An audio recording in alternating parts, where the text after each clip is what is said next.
ತರುವಿನ ನೆರಳು ಕೊಡುವಂತ ಸುಖವು ಕೊಡುವನು ಕೃಪೆಯ ದಿನವು. ಸ್ಥಿರ ಇರುವ ಮನೆಯಗಿರಲಿ ಶರಣಾಗತಿ ಎಂದು ಬರಲಿ. ಭಗವಂತನ ಪ್ರಿಯ ಮಗನಿವನ ಸಾರಿ ಬದುಕಿರಲಿ.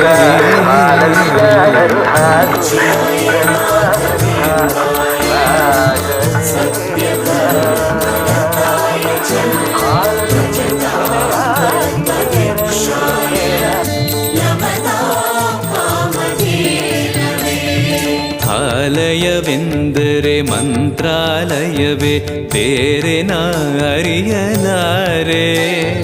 ರಾಜನು ಎಂದರೆ ಶ್ರೀ ಗುರುರಾಜನೇ ಮತ್ತು ನಾ ತಿಳಿಯಲಾರೆ.